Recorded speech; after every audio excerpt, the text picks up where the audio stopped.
দর্শক সবাইকে স্বাগত জানাচ্ছি আরটিভির নিয়মিত স্বাস্থ্য বিষয়ক অনুষ্ঠান মেডিক্যাফে পাওয়ার্ড বাই নেভিয়ান। সঙ্গে আছে আমি ডক্টর মাহাজাবিন ইসলাম এবং আজ আমরা কথা বলবো রেটিনার রোগ ও এর প্রতিকার সম্পর্কে। স্টুডিওতে উপস্থিত আছেন ডক্টর মিনহাজ উদ্দিন, সহকারী অধ্যাপক, চক্ষু ও রেটিনা বিশেষজ্ঞ, চট্টগ্রাম লায়ন্স চক্ষু হাসপাতাল, চট্টগ্রাম। আসসালামু আলাইকুম স্যার, কেমন আছেন? ধন্যবাদ আপনাকে। আছি আলহামদুলিল্লাহ, আপনি কেমন আছেন? জি স্যার, আলহামদুলিল্লাহ ভালো আছি। স্যার, আপনার কাছে একটা প্রশ্ন ছিল, রেটিনা কি এবং আমাদের দৃষ্টিতে রেটিনা কতটুকু সাহায্য করে? ফার্স্ট অফ অল, যেহেতু এটা সাধারণ দর্শকদের জন্য, আমি চেষ্টা করব খুব সহজ ভাষায় বুঝিয়ে দেওয়ার জন্য। চেষ্টা করব মেডিকেল টার্ম আমি ইউজ করব না। রেটিনা যদি বলি, আমাদের চোখটা তো একটা বলের মতো। তো সামনের পর্দায় যেমন কর্নিয়া, স্ক্লেরা আছে, রেটিনা হচ্ছে চোখের পিছনের পর্দা, একটা স্নায়ু পর্দা, আলোক সংবেদনশীল। এই পর্দার কাজ হচ্ছে লাইক ক্যামেরার ফিল্মের মতো। যখন চোখে আলো পড়ে, তো এই সংবেদনশীল পর্দা আলোটাকে ক্যাপচার করে, এটা ক্যাপচার করে এটা একটা স্নায়বিক একটা সিগন্যাল পাঠায় ব্রেনে। তখন চোখে একটা ইমেজ তৈরি হয়, ওই ইমেজটা আমরা দেখতে পারি। তো রেটিনার মূল কাজ হচ্ছে এই আলোটাকে ব্রেন পর্যন্ত পৌঁছিয়ে দেওয়া। স্যার, রেটিনার কি কি রোগ সবচেয়ে বেশি দেখা যায়? রেটিনার যদি আমি বর্তমান পরিস্থিতি বা পরিপ্রেক্ষিতে বলি, যে আমাদের দেশে সাধারণত বয়স্ক যাদের 40 বা 50-এর উপরে, এখন যেহেতু ডায়াবেটিস, প্রেশার এসব রোগের প্রাদুর্ভাব বেশি, তো আমাদের দেশে ডায়াবেটিক রেটিনোপ্যাথি, হাইপারটেনসিভ রেটিনোপ্যাথি, তারপর এই প্রেশার ডায়াবেটিসের কারণে কখনো চোখের যে রক্তনালী আছে তা অনেক সময় ব্লক হয়ে যায়। এটাকে আমাদের মেডিকেল টার্ম বলে ভেনাস অক্লুসিভ ডিজিজ। এছাড়াও বয়সজনিত কিছু রেটিনার ক্ষয়জনিত কিছু রোগ আছে, যেমন এজ রিলেটেড ম্যাকুলার ডিজেনারেশন।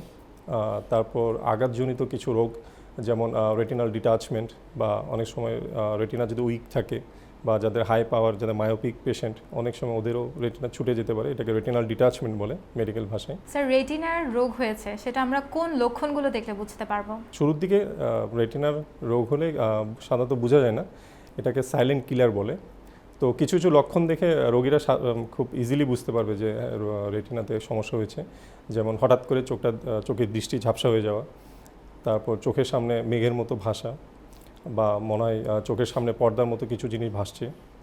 এরপর আরও কিছু লক্ষণ আছে, যেমন হঠাৎ করে চোখে ব্যথা হওয়া, তীব্র ব্যথা হওয়া, বা চোখে সেন্ট্রাল ভিশন যেটাকে আমরা বলি, ওটা অনেক সময় ঝাপসা হয়ে যায়। এসব লক্ষণ দেখলে একটা রোগী বুঝতে পারবে যে তার রেটিনাতে সমস্যা হয়েছে। স্যার, চোখের দৃষ্টি যদি হঠাৎ চলে যায় তাহলে কি এটি কোনো জরুরি অবস্থা এবং আমাদের কখন হাসপাতালে শরণাপন্ন হওয়া উচিত? এটা ডিপেন্ড করে ডায়াবেটিক রেটিনোপ্যাথি কোন স্টেজে আছে। যেমন শুরুর দিকে যখন আমরা যদি বলি মাইল্ড মডারেট ক্ষেত্রে, এটা কোনো সিমটম দেখা যায় না। আমি তো শুরুতেই বলেছি এটা একটা সাইলেন্ট কিলার। এবং খুব ইন্টারেস্টিং জিনিস হলো, রেটিনাটা হচ্ছে একটা, আমি যদি দেওয়াল ঘড়ির মতো কল্পনা করি, তো আমাদের যেটা সেন্ট্রাল ভিশন, যেটাকে আমরা রেটিনা ম্যাকুলা বলি, দ্যাট মিনস একটা বৃত্তর কেন্দ্র, এটা যতক্ষণ পর্যন্ত এই কেন্দ্রে যখন ম্যাকুলাকে ইফেক্ট করবে না, ততক্ষণ পর্যন্ত এটা কোনো সাইন সিমটম বা কোনো লক্ষণ দেখা যাবে না। তো রেটিনাতে হয় কি, যে অনেক সময় ব্লিডিং হয়, তারপর ম্যাকুলাতে পানি জমে বা ব্লিডিং হয়, আবার অনেক সময় ভিট্রাস হেমোরেজ, হঠাৎ করে এত বেশি রক্তপাত হয় যে আমি আগেই বললাম লক্ষণগুলো, যে পেশেন্ট হঠাৎ করে ঝাপসা দেখবে, চোখের সামনে মেঘের মতো কিছু ভাসতেছে মনে হবে। এই লক্ষণগুলো দেখলেই এগুলো সাধারণত অ্যালার্মিং সাইন, রোগীকে সাথে সাথে রেটিনা বিশেষজ্ঞের শরণাপন্ন হতে হবে। স্যার, আপনার কাছ থেকে ডায়াবেটিক রেটিনোপ্যাথির কথা শুনছিলাম, আমাদেরকে যদি একটু হাইপারটেনসিভ রেটিনোপ্যাথির ব্যাপারটি বলতেন। হাইপারটেনসিভ রেটিনোপ্যাথি হলো যখন অনেক দিন ধরে একটা প্রেশারের রোগী যখন অনিয়ন্ত্রিত থাকে, তখন আস্তে আস্তে রক্তনালীগুলো দুর্বল হয়ে যায়। রক্তনালীগুলো দুর্বল হলে অনেক সময় এখান থেকে রক্তনালীগুলো ফেটে গিয়ে ব্লিডিং হয় চোখের মধ্যে। তো এটাকেই আমরা হাইপারটেনসিভ রেটিনোপ্যাথি বলি। এছাড়াও কিছু অন্যান্য চেঞ্জ আছে ব্লিডিং ছাড়াও, যেমন রক্তনালীগুলো শুরু হয়ে যায়, এই রক্তনালীগুলোতে অনেক সময় চর্বি জমে, তারপর নতুন নতুন অস্বাভাবিক রক্তনালী তৈরি হয়। তো এগুলো বিভিন্ন স্টেজ, এক এক রকম। ধন্যবাদ স্যার। স্যার, রেটিনার রোগ নির্ণয়ে কি কি পরীক্ষা নিরীক্ষা চালু আছে? বর্তমানে আমাদের দেশে সহ সারা বিশ্বে বিভিন্ন রকম উন্নত প্রযুক্তি সাহায্যে আমরা রেটিনা রোগগুলো নির্ণয় করি। সর্বপ্রথম তো একজন রেটিনা বিশেষজ্ঞ আপনাকে স্লিট ল্যাম্প, যাকে আমরা একটা মেশিন বলি চোখ নির্ণয়ের জন্য, এটা আমরা চোখে ওষুধ দিয়ে ডাইলেটেড ফান্ডাস এক্সামিনেশন করি, রেটিনাটা পরীক্ষা করি। তারপর আমরা কিছু ইনভেস্টিগেশন, যেমন কালার ফান্ডাস ফটো, তারপর যেমন আমাদের হার্টের এনজিওগ্রাম আছে, চোখেরও এনজিওগ্রাম আছে, এটাকে বলে ফান্ডাস ফ্লোরেসেন্ট এনজিওগ্রাফি। তারপর ওসিটি আছে, এছাড়াও আছে বিএস স্ক্যান, এই কটাই। আমাদের দেশে সবগুলো অ্যাভেলেবেল। স্যার আমাদেরকে যদি একটু বলতেন আধুনিক চিকিৎসায় রেটিনার রোগ কতটুকু প্রতিরোধযোগ্য? আধুনিক চিকিৎসায় রেটিনার রোগ প্রতিরোধযোগ্য এটা নির্ভর করে কতটুকু মানে কোন স্টেজ পর্যন্ত রেটিনাটা ইফেক্ট হয়েছে। শুরুর দিকে আমি যেমন বললাম যে মাইল্ড মডারেট বা সিভিয়ার পর্যায়ে যখন রক্তক্ষরণ হয় বা পানি জমে, এটার জন্য আমরা সাধারণত ইনজেকশন, লেজার রোগীকে অ্যাডভাইস করি। তো এটা এক্ষেত্রে সম্পূর্ণ আবার আগের জায়গায় রোগী দৃষ্টিশক্তি ফিরে আসে। কিন্তু যখন অ্যাডভান্স স্টেজে চলে যায়, দ্যাট মিনস ট্র্যাকশনাল রেটিনাল ডিটাচমেন্ট বা ভিট্রাস হিমোরেজ, এইসব ক্ষেত্রে যখন চোখের দৃষ্টি খুব বেশি কমে যায়, তখন আমরা হয়তো পুরোপুরি আনতে পারি না, বাট যতটুকু আমরা ওনার দৃষ্টিশক্তিকে আমরা রক্ষা করতে পারি এই চিকিৎসার মাধ্যমে, যেমন ইনজেকশন, লেজার, এবং শেষ পর্যায়ে আমরা যখন এসবে কাজ করে না, তখন আমরা অপারেশনে চলে যাই, যাকে পার্স প্ল্যানার ভিট্রেক্টমি বলে। তো সেই ক্ষেত্রে ভীষণ হয়তো পুরোপুরি আসে না, কিন্তু আমরা চেষ্টা করি যে রোগীর যতটুকু ওনার ভিশনটাকে সেভ করা যায়। পুরোপুরি নিরাময়যোগ্য যদি শুরুর দিকে আমরা রোগটা ডায়াগনোসিস করতে পারি, তো তখন আপনার এটা আমরা পুরোপুরি এটা আমরা নিরাময় করতে পারি। কিন্তু যখন একদম অ্যাডভান্স স্টেজে চলে যায়, তখন সেই ক্ষেত্রে তার পুরোপুরি ভিশন ফেরানো সম্ভব না, যতটুকু আমরা চেষ্টা করি যতটুকু আনা যায়। স্যার আপনি যেমন ইনজেকশনের কথা বলছিলেন, আমরা জানি NTVEGF একটি ইনজেকশন রয়েছে, সেটি সম্পর্কে যদি আমাদের একটু বলতেন। NTVEGF হলো এই যে চোখে যে বললাম যে ডায়াবেটিস বা প্রেশারের কারণে আপনি যেটা বললেন যে অস্বাভাবিক রক্তনালী তৈরি হয়, তো অস্বাভাবিক রক্তনালীগুলোকে এটার বৃদ্ধিটাকে আমরা স্টপ করার জন্য আমরা NTVEGF ইনজেকশনটা দিই। এটার অনেকগুলো কাজ, যার মধ্যে একটা হচ্ছে যে ব্লিডিংটাকে কন্ট্রোল করা, তারপর নতুন রক্তনালী তৈরি করতে এটা বাধা দেয়। আমাদের দেশে বিভিন্ন রকম NTVEGF ইনজেকশন পাওয়া যায়, যেমন ভ্যাবেসিজুমাব, রানিসিজুমাব, অ্যাপ্লিভারসেপ্ট। তো আমরা সাধারণত এটা রোগী কোন স্টেজে আছে বা রোগীর জন্য কোনটা প্রয়োজনীয়, এসব জিনিস আমরা বিবেচনা করে আমরা অ্যাডভাইস করি যে আপনার কোনটা নেবেন NTVEGF। স্যার এটি কতটুকু নিরাপদ যদি একটু বলতেন। নিরাপদ তো অবশ্যই। আমরা ইনজেকশনটা আমরা সাধারণত সবগুলো অ্যাসেপটিক প্রসিডিউর মেনটেন করে, আমরা যেভাবে ওটিতে আমরা যেভাবে একটা পেশেন্ট আমরা অপারেশনের সময় আমরা সব কিছু সেপটিক বা সেপটিক প্রসিডিউর আমরা সব কিছু মেনটেন করি। আমরা ইনজেকশনটা সাধারণত অপারেশন রুমে দিই, অ্যাজ ইউজুয়াল অন্যান্য অপারেশনের মতো আমরা যেভাবে ড্র্যাপিং করা বা রোগীকে সব কিছু জীবাণুমুক্ত করে আমরা যেভাবে অপারেশন করি, এটা অপারেশন রুমে ঠিক একই প্রসিডিউরের মাধ্যমে আমরা ইনজেকশনটা দিই। সো এটা 100% নিরাপদ এবং রোগীরা এটা নির্ভয়ে এটা নিতে পারে। তো এইসব ক্ষেত্রে সাধারণত ইনজেকশনের কথা বলে রোগীরা ভয় পায় যে চোখে একটা ইনজেকশন দিবেন, যে এটা ক্ষতি হবে কি না। তো সেই ক্ষেত্রে আমাদেরকে রোগীদেরকে কাউন্সেলিং করতে হয় যে দেখুন, আপনার তো অলরেডি ডায়াবেটিস বা এসব প্রেশারের কারণে আপনার চোখে রক্ত জমেছে, এখন আপনি যদি ইনজেকশনটা দেন তাহলে হয়তো এটা আরও অ্যাডভান্স স্টেজে যাবে না এবং আপনার রক্তটা কমতে এটা সাহায্য করবে। তো আমরা বিভিন্ন কাউন্সেলিংয়ের মাধ্যমে রোগীকে, অনেক সময় আমরা ভিডিও দেখানোর মাধ্যমে আমরা রোগীকে কাউন্সেলিং করি, অথবা পুরনো পেশেন্ট থাকলে ওদেরকেও আমরা বলি যে হ্যাঁ, আপনারা চাইলে আমাদের অন্যান্য রোগী আছে যারা আগে দিয়েছেন, আপনারা তাদের সাথে কথা বলতে পারেন।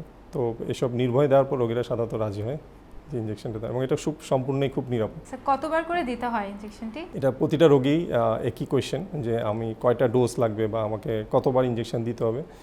তো এটা ডিপেন্ড করে যে আমি আপনাকে আগেই বললাম যে এটা কোন স্টেজে আছে বা পানিটা কী পরিমাণে জমেছে তার উপর, বা ব্লিডিংটা কী পরিমাণে জমেছে। তো সাধারণত আমরা মাসে একটা করে দিই। তো এখন একটা করে এটা আসলে আগে থেকে বলা মুশকিল যে আপনার কয়টা ইনজেকশন লাগবে, কারণ আমাদের ক্লিনিক্যাল এক্সপিরিয়েন্স বলে অনেক রোগী 2-3টা দিলেও ভালো হয়, আবার অনেক রোগী 30-35টাও লাগে। তো সেই ক্ষেত্রে আমরা বলি আপনারা আগে 3 মাসে 3টা দিবেন, 4টা দিবেন, মাসে একটা করে। আমার ক্ষেত্র বিশেষে আমরা 2 মাস পরও দিই। তো আমরা যখন 2-3টা ডোজ যাওয়ার পরে আমরা আবার ওসিটি বা আমরা কালার ফান্ডাস, আমরা বিভিন্ন পরীক্ষা নিরীক্ষার মাধ্যমে আমরা এটা আবার অ্যানালাইসিস করি যে কতটুকু পানি কমেছে বা বেড়েছে। তখন সেক্ষেত্রে আমরা আস্তে আস্তে করে ডোজটা বাড়াতে থাকি বা কমাতে থাকি। স্যার অনেকগুলো প্রশ্ন আসলে আমাদের মানুষের মনে থাকে এটি নিয়ে, আপনি খুব সুন্দরভাবে বলেছেন। ধন্যবাদ। এই মুহূর্তে আমরা একটি ছোট বিরতি নেব। দর্শক, আপনারা দেখছেন RTVর নিয়মিত স্বাস্থ্য বিষয়ক অনুষ্ঠান মেডিক্যাফে পাওয়ার্ড বাই নেভিয়ান। এখন একটি ছোট বিরতি নিব, আমাদের সঙ্গেই থাকুন।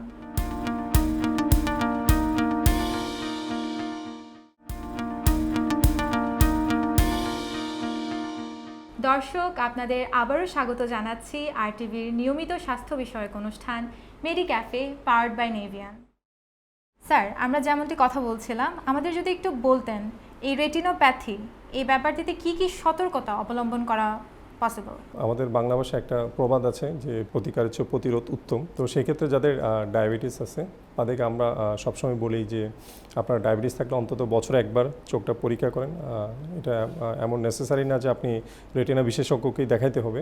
কারণ এখন আমাদের দেশে সরকারি হাসপাতাল বলুন চোখের বা বেসরকারি হাসপাতালগুলোতে এখন ডায়াবেটিক রেটিনোপ্যাথি স্ক্রিনিং প্রোগ্রাম চালু আছে। এখানে হয় কি যে রোগী গিয়ে সরাসরি বললে হয় যে আমি আমার রেটিনাটা পরীক্ষা করব, তখন ওখানে বিভিন্ন সফটওয়্যার থাকে যে আমাদের ছবি তুলে কালার ফান্ডাস ফটো, তো ওই রেটিনোপ্যাথি আছে কি না ওটা একটা গ্রেডিং সিস্টেম আছে।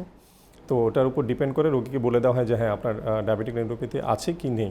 যদি না থাকে তাহলে ওনাকে ইয়ারলি একটা ফলো আপ দিয়ে রাখা হয়, আর যদি থাকে তখন ওনাকে রেটিনা বিশেষজ্ঞের কাছে রেফার করা হয়। তো রেটিনা বিশেষজ্ঞ তখন ওনার চোখটা পরীক্ষা করে যে দেখে যে কোন স্টেজে আছে, সো স্টেজ অনুযায়ী ওনার চিকিৎসাটা ওভাবে নির্ধারণ করা হয়। আর সাধারণ রোগীদের ক্ষেত্রে আমি বলবো যেমন দুই ধরনের ডায়াবেটিস আছে, আপনি তো জানেন, টাইপ 1 টাইপ 2। তো টাইপ 1 ডায়াবেটিসে এটা তো ইয়াং যাদের পেশেন্ট তাদের হয়। তো টাইপ 1 ডায়াবেটিসে যারা আক্রান্ত তাদেরকে আমরা বলি যে আপনাদের ডায়াবেটিস ধরার 5 বছর, অন্তত 5 বছরের মধ্যে আপনাকে রেটিনাটা একবার পরীক্ষা করতে হবে। আর যাদের টাইপ 2 ডায়াবেটিস তাদের ডায়াবেটিস ধরা পড়ার সাথে সাথে আপনার একবার রেটিনাটা পরীক্ষা করা উচিত। আর যাদের এছাড়াও যাদের জেস্টেশনাল ডায়াবেটিস, যেমন গর্ভবতী মাদের, তাদের যাদের ডায়াবেটিস আছে, যারা গর্ভবতী মা, তাদের যখন ওনারা কনসিভ করবে সাথে সাথে একটা চোখের ডাক্তার বা একটা রেটিনা স্পেশালিস্টকে একবার ওনার রেটিনাটা পরীক্ষা করাবে এবং প্রতি টাইমেস্টারে একবার করে চোখটা চেক করবে এবং ডেলিভারি হওয়ার 6 মাস পর্যন্ত উনি একটা চেক আপে থাকবেন। আমাদের দেশে যে বললাম আপনার বিভিন্ন ডায়াবেটিক রেটিনোপ্যাথি স্ক্রিনিং প্রোগ্রাম আছে, সাথে এখন কিছু আমরা নতুন প্রযুক্তি যেমন এআই বেসড, আমরা মোবাইল সফটওয়্যার বেসড আমরা ডায়াবেটিক রেটিনোপ্যাথি স্ক্রিনিং প্রোগ্রাম আমাদের দেশে চালু হয়েছে। তো রিমোট এরিয়াগুলোতেও কিন্তু মোবাইল দিয়ে ডায়াবেটিক রেটিনোপ্যাথি স্ক্রিনিংটা প্রোগ্রামটা করা যায়। এটাতে গেলো ডায়াবেটিসের ক্ষেত্রে। আর যাদের ডায়াবেটিক রেটিনোপ্যাথি নাই তাদের এইটার প্রতিরোধ করার জন্য কিছু পরামর্শ থাকে অ্যাজ ইউজুয়াল, যেমন আপনার রেগুলার এক্সারসাইজ, খাবার দাবার, সুষম খাবার দাবার, ধূমপান পরিহার করা, নিয়মিত বিশ্রাম করা এবং মোস্ট ইম্পর্টেন্টলি নিয়মিত আপনার চোখটা পরীক্ষা করবেন। এটা এমন না যে আপনি রেটিনা বিশেষজ্ঞ দেখাতে হবে, আপনি যে কোনো চোখের বিশেষজ্ঞ ডাক্তারকে দেখান, উনি আপনার রেটিনাটা চেক করে দিল, যদি ভালো থাকে তাহলে আপনাকে ইয়ারলি একটা ফলো আপ দিবে, আর যদি রেটিনোপ্যাথি থাকে তাহলে আপনাকে উনি রেটিনা বিশেষজ্ঞের কাছে পাঠিয়ে দিবে। আর আমাদের কাজ হলো ওই আমরা রোগীকে আমরা দেখে আমরা কোন স্টেজে সে অনুযায়ী আমরা চিকিৎসাপত্র আমরা ব্যবস্থা দিই। জি স্যার, অসংখ্য ধন্যবাদ। স্যার আপনি যেমনটি বলছিলেন ফলো আপের কথা, ঠিক কখন গিয়ে মানুষ বুঝবে যে তাদের ফলো আপ প্রয়োজন বা চোখের ডাক্তার দেখাতে হবে নিয়মিত? ফলো আপের ব্যাপারটা যে আমি আপনাকে কিছুক্ষণ আগেই আমি বললাম দর্শকদের যে টাইপ 1 ডায়াবেটিসের ক্ষেত্রে যে 5 বছর অন্তত একবার ফলো আপ, যদি ডায়াবেটিস না থাকে তাহলে ইয়ারলি একটা ফলো আপ দিবে। আর টাইপ 2 ডায়াবেটিসের ক্ষেত্রে ডায়াবেটিস ধরা পড়ার সাথে সাথেই একটা ফলো আপ দেওয়া উচিত চক্ষু বিশেষজ্ঞ ডাক্তারের কাছে। ডিপেন্ড করে যে কোন স্টেজে আছে, মাইল্ড, মডারেট। তো আমরা মাইল্ড মডারেটের ক্ষেত্রে সাধারণত আমরা 3 মাস বা 6 মাসে একটা ফলো আপ দিয়ে রাখি, যদি মেকুলাতে কোনো পানি না জমে, শুধু রেটিনোপ্যাথি থাকে, সেক্ষেত্রে আমরা 3 মাসে একটা ফলো আপ দিই। আর যদি পানি থাকে সেক্ষেত্রে তো আমরা এই যে বললাম ইঞ্জেকশন, লেজার এগুলো অ্যাডভাইস করি। বয়সের কি কোনো ব্যাপার আছে? অবশ্যই বয়স প্লাস হচ্ছে ডায়াবেটিস কতদিন ধরে হয়েছে এটার উপর একটা ফলো আপটা ডিপেন্ড করে।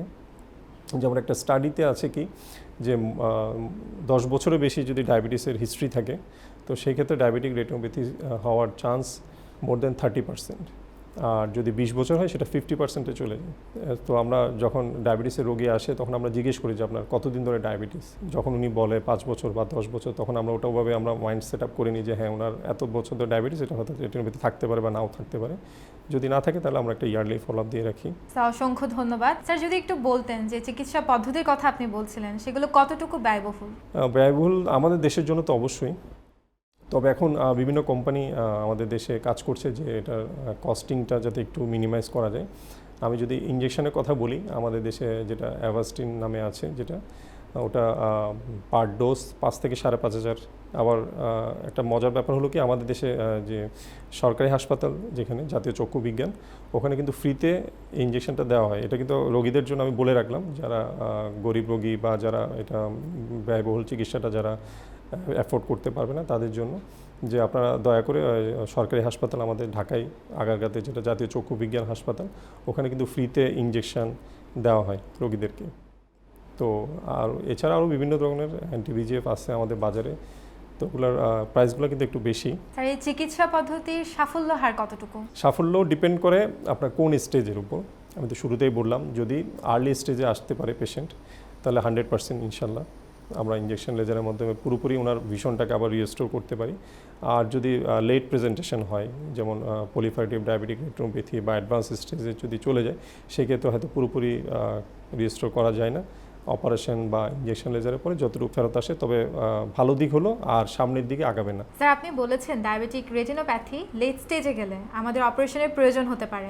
আমাদেরকে অপারেশন সম্পর্কে একটু বলবেন। লেট স্টেজ বলতে আমরা ডায়াবেটিক রেটিনোপ্যাথি পলিফারেটিভ স্টেজ, এখানে অনেক সময় ভিট্রাস হিমোরেজ হয়, যে চোখের ভিতরে রক্তক্ষরণ হয় অনেক বেশি, আর ট্রেকশনাল রেটিনার ডিটাচমেন্ট হয় অ্যাডভান্স স্টেজে গেলে, তখন সাধারণত অপারেশন লাগে।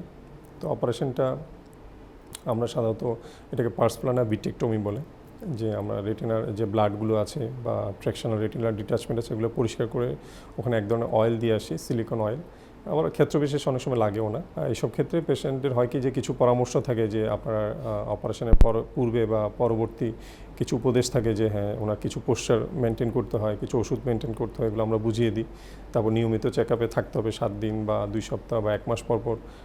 আর যখন রেটিনাটা আগের অবস্থায় ফিরে যাবে, তখন অনেক সময় আমরা 3 মাস বা 6 মাস পর আমরা তেলটা আমরা রিমুভ করি, এটাকে সিলিকন অয়েল বলে। এটা হচ্ছে মোটামুটি একটা পার্স প্লানার ভিট্রেক্টমি বা ডায়াবেটিক রেটিনোপ্যাথির যে অপারেশনের প্রসিডিউর। অ্যাডভান্স স্টেজে যখন যায়, পেশেন্টের ভীষণ সাধারণত অনেকটুকু কমে যায়। তো আমরা চেষ্টা করি যে হ্যাঁ, অপারেশনের মাধ্যমে যতটুকু রোগীর ভীষণটা ফেরত আনা যায়। স্যার, অপারেশনটি আমাদের দেশের পরিপ্রেক্ষিতে কতটুকু ব্যয়বহুল? ব্যয়বহুল তো বটে। আপনাকে একটা মজার জিনিস বলি, যে আমরা যে মেশিনে অপারেশন করি, ওটার বর্তমান বাজার মূল্য 2 থেকে 3 কোটি টাকা। তো ব্যয়বহুল তো স্বাভাবিক। এখন এটা নিয়ে ভয় পাওয়ার কিছু নেই। যেমন আমাদের দেশে সরকারিভাবে, যে বললাম যে ইঞ্জেকশন ফ্রি, সেভাবে জাতীয় চক্ষু বিজ্ঞান ও হাসপাতালে খুব ফ্রিতে অপারেশন হয়। তো যাদের আমাদের দর্শকদের জন্য এটা একটা বার্তা থাকলো, যাদের অপারেশনের প্রয়োজন আছে ডায়াবেটিক রেটিনোপ্যাথির ক্ষেত্রে, আপনারা অতি শীঘ্রই জাতীয় চক্ষু বিজ্ঞান হাসপাতালে যোগাযোগ করুন, ওখানে ফ্রিতে অপারেশন হয়। আর প্রাইভেটলি যদি এটা আমি বলি, এটা ক্ষেত্র বিশেষে 30-35 হাজার থেকে শুরু করে 60-65 হাজার পর্যন্ত খরচ হতে পারে। তবে যাদের ফিনান্সিয়াল ইস্যু আছে, তারা অবশ্যই, যে বললাম, যে আপনার জাতীয় চক্ষু বিজ্ঞান হাসপাতালে আপনি যেতে পারেন। স্যার, একজন রেটিনা বিশেষজ্ঞ হিসেবে আমাদের দর্শকদের প্রতি আপনার যদি কোনো পরামর্শ থাকে। রেটিনা বিশেষজ্ঞ হিসেবে আমি বলতে চাই যে আমাদের দেশে তো এখন, আমাদের দেশে না, পুরো গ্লোবালি তো এখন ডায়াবেটিক একটা ইস্যু। আমি যদি একটা স্টাডির কথা বলি, যে যাদের ডায়াবেটিস আছে তাদের 25 থেকে 35% পেশেন্টের ডায়াবেটিক রেটিনোপ্যাথি হওয়ার ঝুঁকি আছে, এবং যার মধ্যে 5% রোগীর পুরোপুরি ব্লাইন্ড হওয়ার চান্স আছে।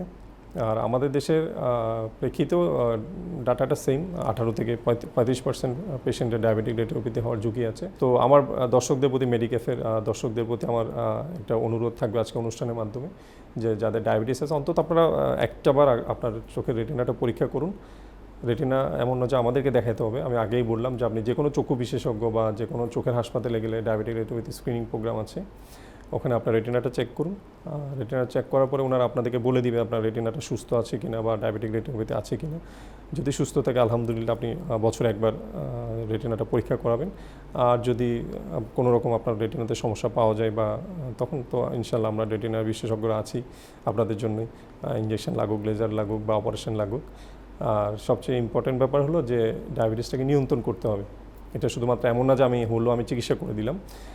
ডায়াবেটিসটা খুবই স্ট্রিক্টলি আপনাকে মনিটর করতে হবে, কন্ট্রোল করতে হবে। এই জন্য আপনার এন্ডোক্রাইনোলজিস্ট বা ডায়াবেটিস বিশেষজ্ঞ আপনি যাকে দেখান, ওনার সাথে রেগুলার কনসাল্ট থাকতে হবে, যে আপনার ডায়াবেটিসটা ফ্লাকচুয়েট করছে কি না, বা আপনার ডায়াবেটিসটা নিয়ন্ত্রণ আছে কি না। সাথে পর্যাপ্ত বিশ্রাম, ধূমপান পরিহার করা, এক্সারসাইজ করা, তো এইসব মেনটেন করলে দৈনন্দিন জীবনে আশা করি ডায়াবেটিস নিয়ে ভয় কিছু নেই। স্যার, রেটিনা সম্পর্কে আমাদের অনেকগুলো তথ্য দিলেন। আশা করছি আমাদের দর্শকরা এসব সম্পর্কে জানবে এবং সচেতন হবে। আপনার মূল্যবান সময়ের জন্য অসংখ্য ধন্যবাদ। ধন্যবাদ আপনাকে। সাথে ধন্যবাদ দিচ্ছি আজকের মেডিক্যাফের দর্শকদের, যারা এতক্ষণ ধৈর্য ধরে আমাদের অনুষ্ঠান দেখেছেন। সবাইকে ধন্যবাদ, আপনাকেও ধন্যবাদ। দর্শক, আজ এই পর্যন্তই। বিদায় নিচ্ছি RTVর নিয়মিত স্বাস্থ্য বিষয়ক অনুষ্ঠান মেডিক্যাফে থেকে, পাওয়ার্ড বাই নেভিয়ান। আগামী পর্ব দেখার জন্য আমন্ত্রণ রইল। সবাই সুস্থ থাকুন, ভালো থাকুন, RTVর সঙ্গেই থাকুন। ধন্যবাদ।